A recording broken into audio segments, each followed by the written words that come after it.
Take the windscreen with it, right?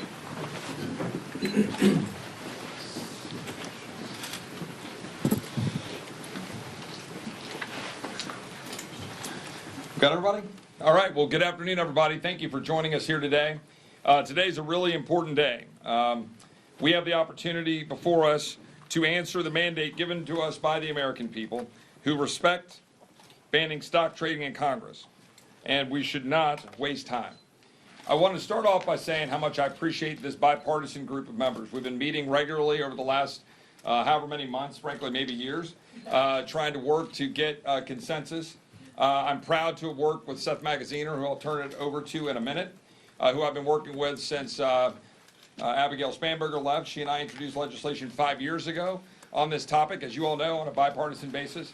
And we've been trying to move this along. That bill, the trust in Congress, the original Trust Act, has a significant number of co-sponsors. But what we decided to do is take the multiple bills that are represented by folks on this dais, bring it together into one bill, and speak with one united bipartisan voice that it is time for Congress to act. It is time for the leadership of Congress on both sides of the aisle to do what the American people have been demanding, which is to end day trading by members of Congress. They do not send us here to enrich ourselves while we are voting on the issues. They send us here to fix and address, and then have members who are trading stocks on the very issues they're supposed to be voting on an objective basis for the benefit of the American people. So we're going to have filed today, we have just filed, a bill that we're calling the Restore Trust in Congress Act. And that legislation, which I'll let Seth expand upon a little bit more in detail, takes the best elements of all of our legislation, puts it together to restrict and limit and ban trading of stocks by individual members of Congress. Now, it retains the ability of members of Congress to have their funds in broadly held mutual funds. It allows members of Congress to be able to work through under the rules to do that, but they should not be trading equities, and they should not be enriching themselves on the very issues that they're voting on. We have Capital Trades, for example, reports that 113 members of Congress made 9,261 trades in 2024 involving 706 million shares of other assets. That's not why people sent us here to Washington. There are 330 million Americans. There are 435 of us. If you want to day trade, leave Congress. It's that simple. If you come up here with the trust of the American people, do your job, vote to deliver for the American people. I would note that Speaker Johnson has said that he supports banning trading of stocks among members of Congress. I would note that President Trump has said he supports it. I would note that Secretary Besant has said that he supports it. And vast numbers of both sides of the aisle support this, and it is long past time that we move.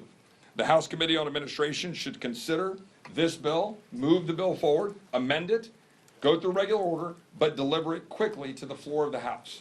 But we're going to get a vote on this. This is a non-debatable proposition. We're going to get a vote on this. We are calling on leadership to use regular order to deliver, but it is past time to deliver, and this bipartisan group are standing united to say that that's what we should do. With that, I would like to turn it over to Seth Magaziner, who's led this initiative on the other side of the aisle alongside me with the Trust Act. Well, good afternoon, everybody. There are two types of people who come to Washington. There are those who are determined to root out corruption and those who are wedded to the status quo. And the status quo has been in effect for far too long. It is long past time that we ban members of Congress from trading stocks. Why? Because the opportunity for corruption is just so great. When members of Congress decide how to vote on a bill, they should be voting based on what they think is best for the American people, not what is best for their investment accounts. When members of Congress come here, they should not be able to profit off of inside information that the average American and the average market participant does not have access to. Now, I am very grateful to everyone on this stage for having the courage to do the hard thing and stand up for reform. I've said it before, and I'll say it again. Those of us who support banning stock trading in Congress are very vocal in our position. But that doesn't mean that there aren't opponents. It's just that the opponents don't say it so vocally, but they say it quietly behind closed doors, and they're very persistent, believe me. And so it takes courage, and it takes, I think, a real maturity for members who, you know, to be frank, everybody on the stage probably doesn't always agree with each other on very much. But one of the things that we all understand is that in order for legislating to work, in order for Washington to work, we need to be able to put aside our differences every once in a while and work together where we can in the interest of the American people. I want to give just a few quick shout-outs before handing it to the next speaker. And if there are questions about the details of the bill, we're happy to do that in the Q&A. This bill is the product of a lot of people putting in a lot of hard work. And in my view, this bill is far superior to any bill on this topic that has been introduced so far, including our own that I introduced with Chip. This is the product of a lot of negotiation and also a lot of listening to experts and to members about what can work. This is a bill that can pass and should pass.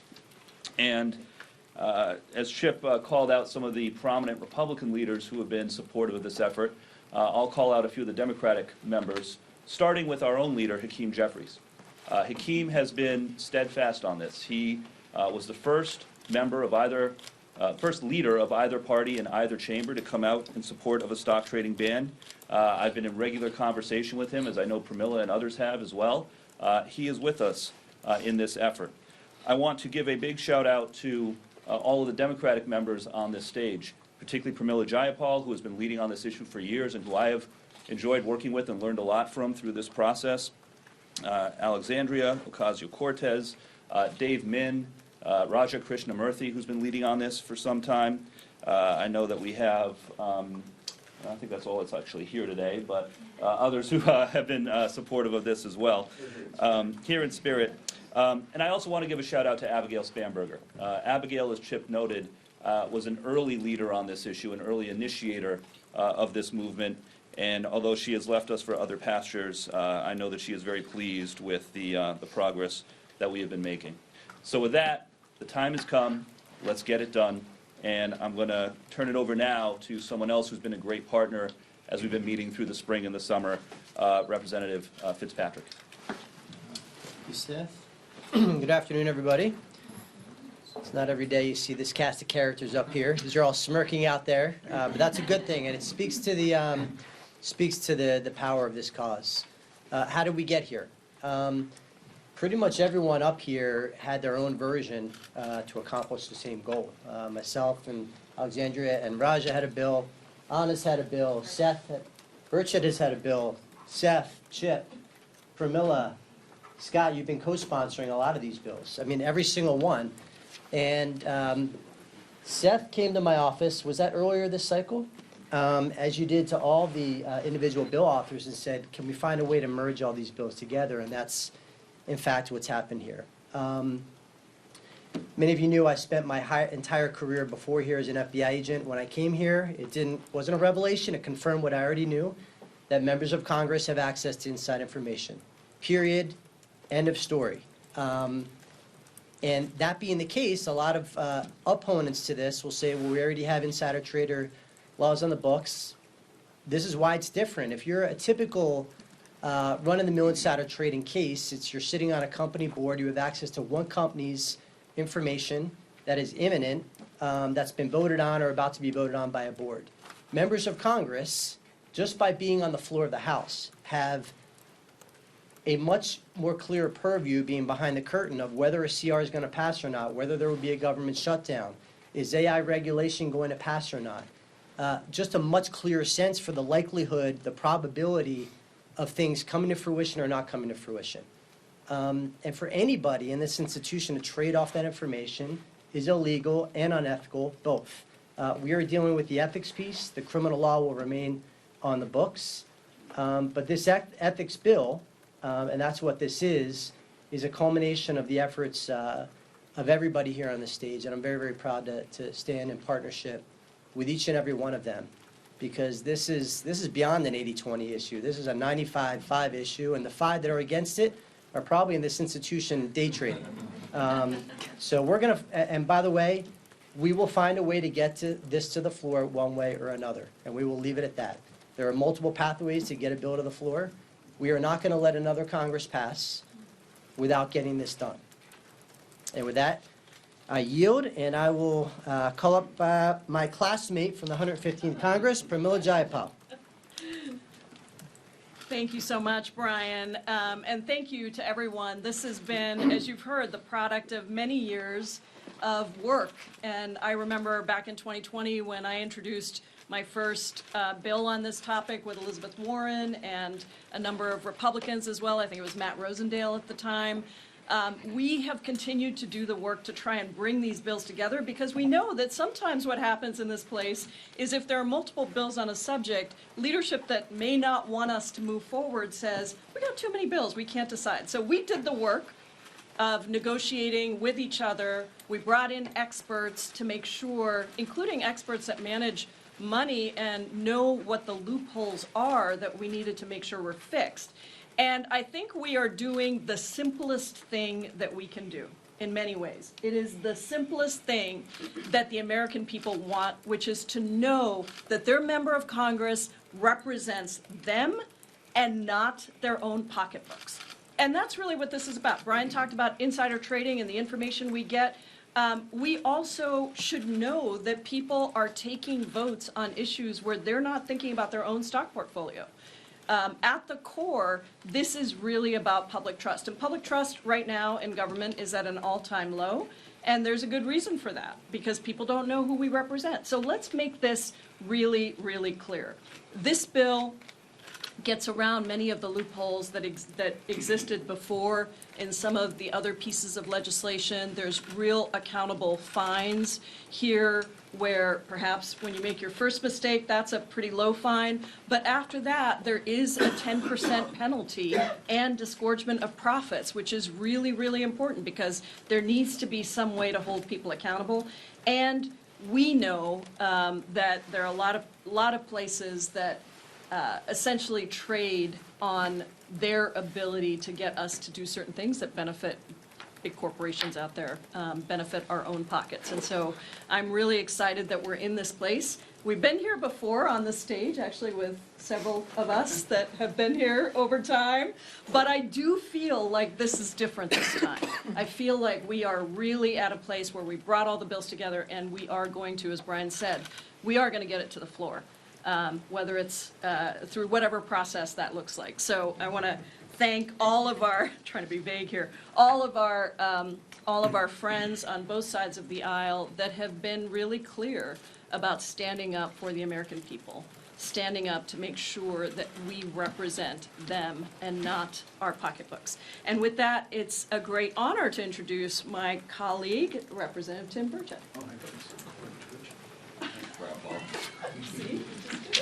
Proud Paul, thank you, ma'am. Cortez, Luna, gentlemen. It's kind of funny when you deal with this stuff. And I talked to the ethics people the other day. Everybody knows I make these crazy skateboards, and people asking, "Hey, sell me a skateboard." So I said, "Well, let me go check it out with ethics." I literally got to get attorneys involved to sell a dadgum skateboard. But if I want to do insider stock trading, just get elected to Congress, really. I mean, let's just be honest. Look, everybody ought to do like I do. Get their $12,000 portfolio in a mutual fund. Let my buddy Tommy Seiler handle it. He does pretty well. Although my daughter's going to school now, so I'll be cashing that out very soon. But look, we're public servants. We're stewards of the community. Nobody's above the law. You hear that. It's kind of become cliche up here. But for years, members of Congress, we know they've gotten rich using hardworking American taxpayers' money. Members sit on committees. We attend private meetings where we gain privileged information about companies.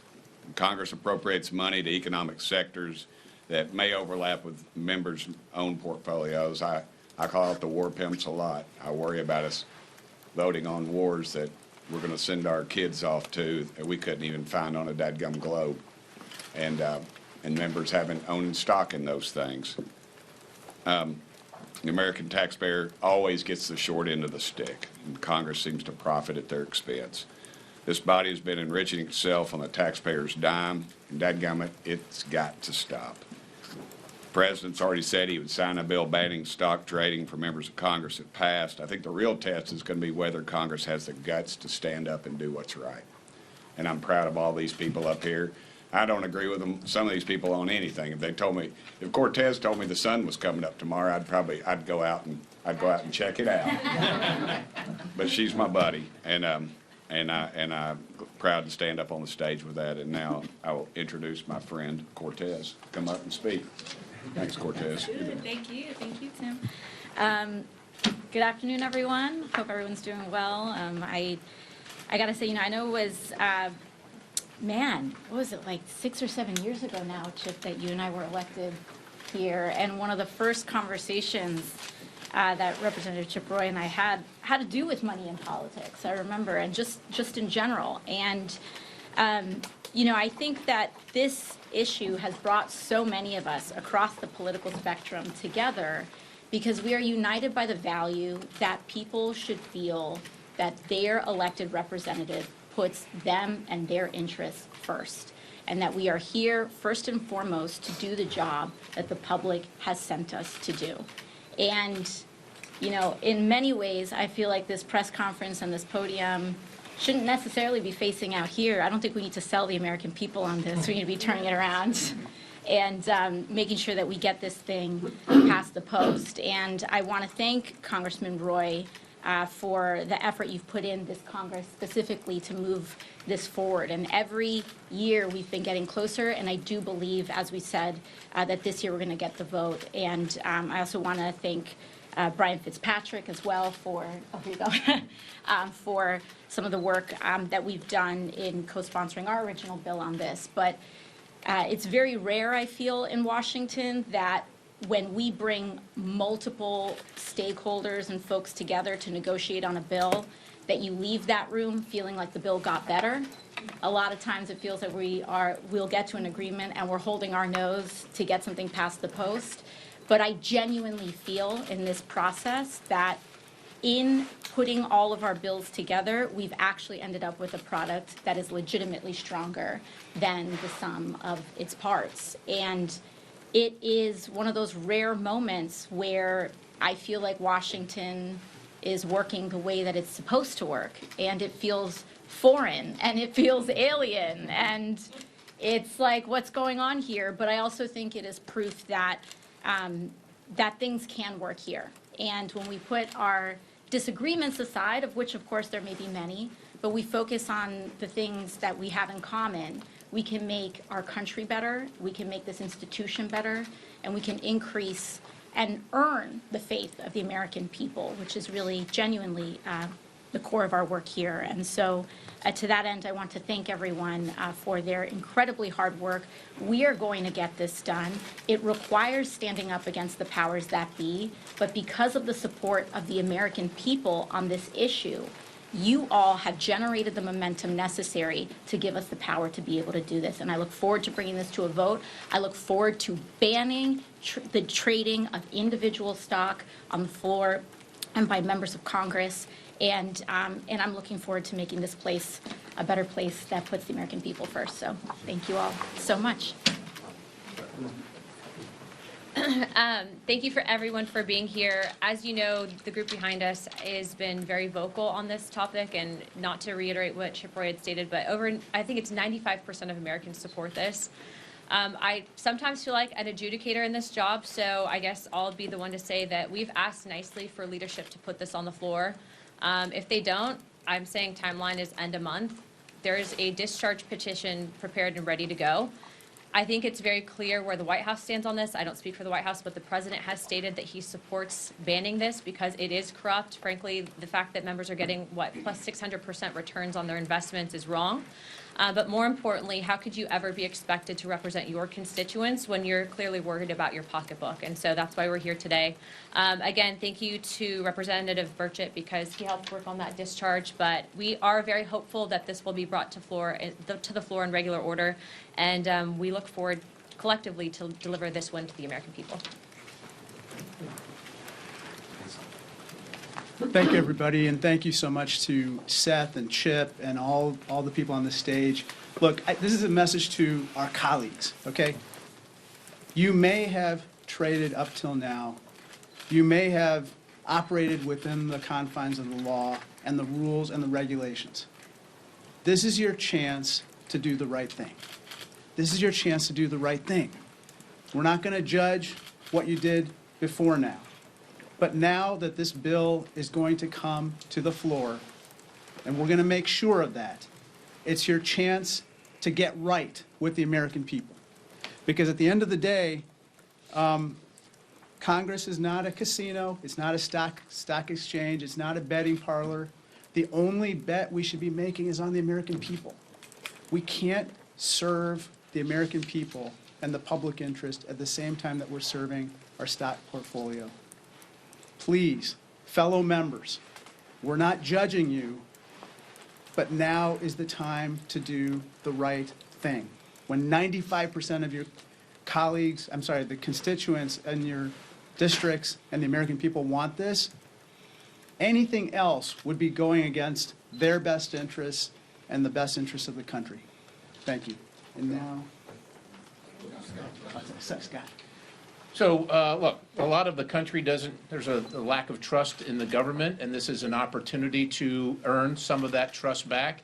And quite honestly, when many Americans say, why can't any of you people get together on anything? Up here you have the left and the right standing on the stage for the same issue, for the same cause, which should be an indicator to everybody that this is absolutely the right. This is one of the times when the American people and Congress can get a win. And I would just say, I would sum it up this way. Nobody drafted anybody. Nobody made you run for Congress. You decided you wanted to serve and you ran. Well, coming to Washington, D.C. and serving isn't about what you can get. It's about what you can give. And so I thank the leaders for their courage to bring this and push it and be doggedly about it forever and ever to make sure it gets done. God bless you. Look, the reality is there are 200 million reasons why this bill needs to come to the floor. That's how much members of Congress profited, and a small minority of members of Congress profited from insider trading. I just came to Washington last cycle. I beat an incumbent who had been trading on the Financial Services Committee. And this isn't a Republican or a Democrat issue. Look at the folks behind us. This is a group of individuals who are fighting because it is unfair that members of Congress are trading on insider information and performing 60% better than most of the trading companies in New York City. The reality is this. We have all had great ideas. We led the Stock Act as one of our first bills. Chip has been able to bring together a team from both the left, the right, and everybody in between to be able to put something forward that actually provides integrity back to what this place so desperately needs. The draining of corruption, the holding accountability of elected officials, and most importantly, giving back a little bit of trust to the American people, that the people who are up here fighting for you are actually delivering. And as Anna Luna just highlighted, the shot clock starts right now. We can end insider trading. We can help restore integrity to government, and this team right here is the one who's going to help get it done this cycle. I'm so proud of everybody who's been working on this, and I'm privileged to be part of this team. Thanks, Chip. So do you want to come up here and we'll field some questions on these specifics? I do want to say one thing, though. While I'm proud to work with everybody here and have been proud to be on this issue for a long time, Seth did an enormous amount of the legwork to bring all this group together and went around office by office. Everybody has been doing this together. Anna and Tim have been working hard to try to put pressure to get it to the floor. I think all of us have been working on this together jointly to get this done. So I just want that to be very clear. Yeah. Thank you. Could you please talk about how, if at all, this would impact the White House and the executive branch if this bill were passed? This legislation focuses on Article 1. It focuses on Congress. Now, there's a great deal of support. I don't want to speak for everybody collectively. I think there's a great deal of support for the executive branch also being, subject to the provisions that we want to put forward. We think all three branches. It ought to be very clear that nobody's benefiting from trading stocks while they're making judgments and leading and executing.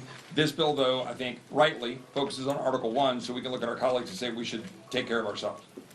Yep. Congresswoman Luna said that if this bill isn't put on the floor by the end of the month, that she put forward a discharge petition. Are both of you prepared to support that discharge petition? Is that the same timeline you envision? I'll let Seth speak to that. Look, my view is right now, the Speaker said he supports it, the President, Secretary Bessent, this group, large numbers of members of Congress. We've been very clear that we expect to vote. So we would like to see this move, and I'll let Anna speak to it herself, but I'd like to see this move through regular order. We expect it to move through regular order.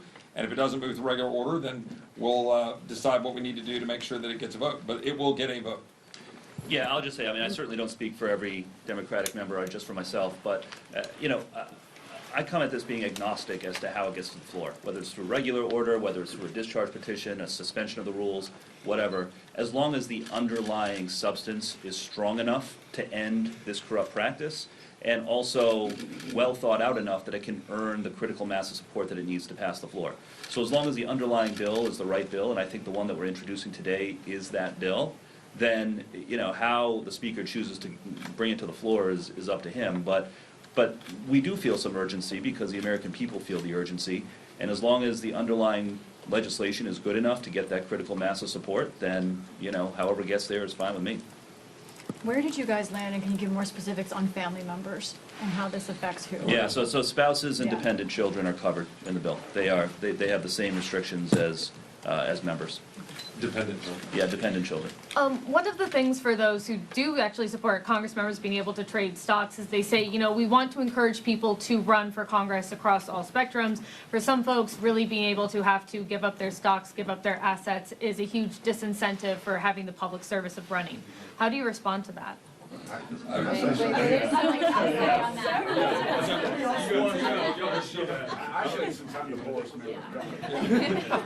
Yeah, no, that shouldn't at all even be a factor when you're running. I guess my question would be, does the military have that option? Can they buy stock in Palantir and Raytheon before they're being sent off to war? I mean, that whole notion that you're somehow sacrificing your financial benefit to be up here. First and foremost, if that's what's incentivizing you to run for office, you are definitely the wrong person to be here. And I think many of that has been reflected in some of the terrible legislation that predates all of us up here.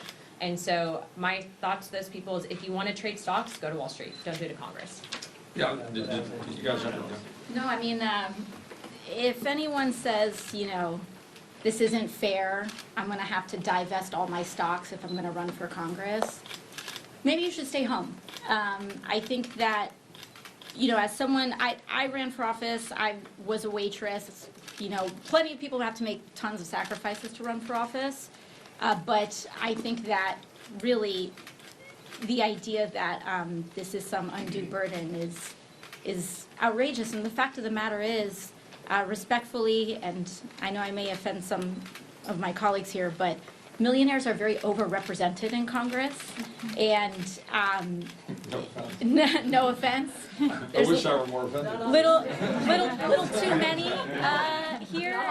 And with respect to the proportion of the American people, and if we want a Congress that reflects the actual country that we seek to represent and fight for, we need to have working class people who live here. And I actually believe, and who work here, and I feel that actually banning the trade of individual stock can help even the playing field and, you know, perhaps open the door to other provisions that can make this an easier place for working class people to get elected to and serve. I can't remember who had hands up earlier, sorry. Going back to one of the earlier questions, can you expand on why this bill does not address the president or the executive, why you decide to keep it just on Congress? Well, what I'll say is this, many of us, I think in both parties, support including the president and vice president. We are working to see if we can get a critical mass of support to include them or not. If there is, that can always be introduced as an amendment or as a separate bill. But in the meantime, we are putting in this bill that has broad consensus to get the process moving, to keep the pressure on while that conversation continues. I certainly support it. I think many people here do.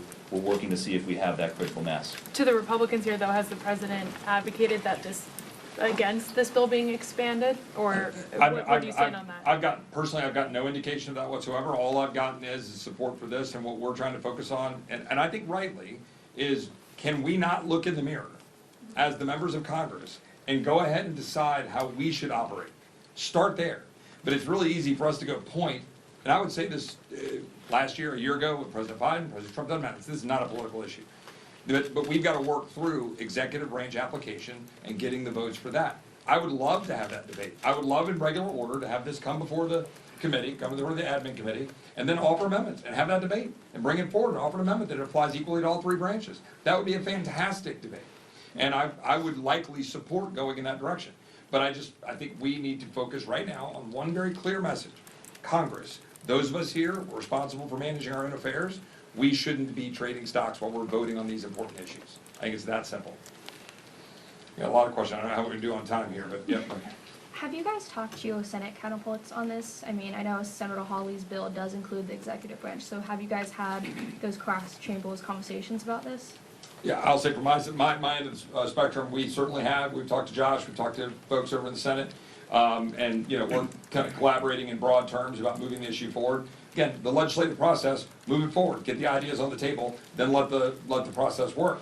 But again, the critical element here is that the speaker and our leadership move it forward, get it in regular order. Otherwise, you don't get to have those debates and those amendments, and then we have to figure out how we're gonna move it, but we're gonna move it. Yeah. If I can just add in, sorry, real quick, we also too made really sure that there were no loopholes that people could exploit and get out of if they're caught doing this. And so when we say that we brought the best of all of this legislation forward, that's exactly what we did. So this is the best shot we have, slimmest majority in US history, bipartisan support. I can speak for myself, but I think there would be a lot of Americans supporting shutting down the House floor to any legislation until Congress can undo a lot of the corruption that currently exists here, and it starts with this bill. So they've called votes, we're gonna take a couple more quick I'll questions. just say Seth, go ahead. real quick on the Senate. So yeah, I've been in touch on the Democratic side with Senator Ossoff, with Senator Kelly, who are the leaders over there. I know Pramila's been working with Senator Warren. Really important point though about the Senate, like this is gonna need to clear 60 votes in the Senate. So this is a bipartisan issue because we have great leaders on both sides who care about it, but it is also a bipartisan issue by necessity. And that is part of why we've come together as a group, working so hard to find consensus. All right, a couple more questions. Go ahead. Me? Can you speak, you're all alluding to it, but since you are quite the diverse group of members, can you speak to how you work together and how you maybe overcome or set aside some of the differences that you have on other issues to focus on this, to push it forward, maybe a discharge position, whatever it may be, but a little bit of behind the scenes, if you would. I tend to forgive the Democrats a lot, that's why I get I'll just give a 30-second going back to when Abigail and I first did this. It sat down literally over, we were just having dinner, we were having, you know, a beer and just talking about the need to solve this problem. And then that has been the way for me. This has occurred with multiple of my colleagues over the last 4 or 5 years. We've all realized how much we have a passion for getting this done, but I'll let you address kind of how we've worked on it over the last 6 months or whatever. Yeah, I mean, I think that's probably an experience that each of us had. For me, it was with Ken Buck, who's no longer here, and Matt Rosendale. But I think in this iteration, we started by looking at all the provisions that all the bills had and kind of identifying where were the places where we diverged, and started with some of those things. And so things like, you know, do we allow qualified blind trust or not? This bill does not. And going through each of those together. So Seth did a great job of working with all of us to get us all to the same table. But then also we brought in, like I mentioned earlier, experts who said, you know, have you thought about, who reviewed kind of the basic ideas we were playing with and said, have you thought about this loophole? Have you thought about this loophole? How do you handle this thing? And so we were able to also take into account some of the different pieces that maybe hadn't been in the bills. We also looked at the Senate bill and just kind of compared the two, because obviously the closer the two are, the better. But I've been in touch with Senator Kelly as well. He was just out in Seattle. We were talking about this. And I think that there's just a lot of interest. And the bigger the vote is in the House, we all know this, the bigger the vote is in the House, the better it is for the Senate, because it puts pressure on the Senate.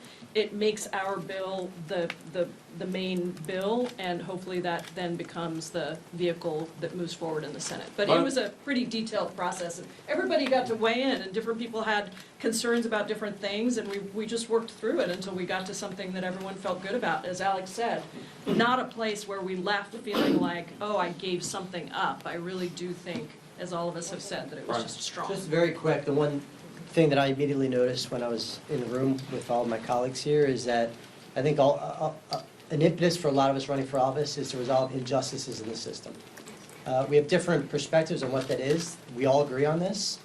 And the disconnect between the public and this institution in terms of that gap in trust, this is a main, huge driver of that. So that was a common belief that all of us had. And I was really proud that this group came together. Last question. You talk about, of course, trying to cover as many loopholes as possible. Is that kind of what gives you guys this confidence that this bill could pass now, or do you feel like this topic has just kind of reached a tipping point? Yeah, I mean, we got to get it to the floor. But I think putting this all together, I think has given us now a much better position because we're now united that it has the best elements of each of the bills. And it's really fully thought through. I mean, we've tried to think through everything. It doesn't mean to say that it shouldn't be amended or that it couldn't be made better through the legislative process. We're all about that here. But, you know, to have this deal with disgorgement of profits, to have a 10% penalty if you're going to go ahead and trade even though you're not supposed to apply to family members and dependent children, but to be very clean and very specific as it relates to the securities in question, and to also allow for the ability to have a tax ability to move it, say, from equities over into a fund to encourage members of Congress to do it. We try to listen to members and try to take in information about, okay, we want everybody to do this when they get here to address that issue about, well, why do you get people to run for Congress? Well, fine, we won't make you have a big tax bill, but you are going to have to divest of all of his individual equities and put them into broadly held funds so you're not being able to day trade. Yeah, I agree with that. I mean, I think there's an external factor and an internal factor. The external factor is that, like, I cannot begin to describe when this issue comes up at town halls or at events, anywhere in the country, people go nuts because it is crazy to the average person that this has been allowed to go on for so long. And I do think that, in part, due to some of your great coverage these last few months, we have reached a tipping point where the pressure from outside the building is becoming too much for leadership to deny.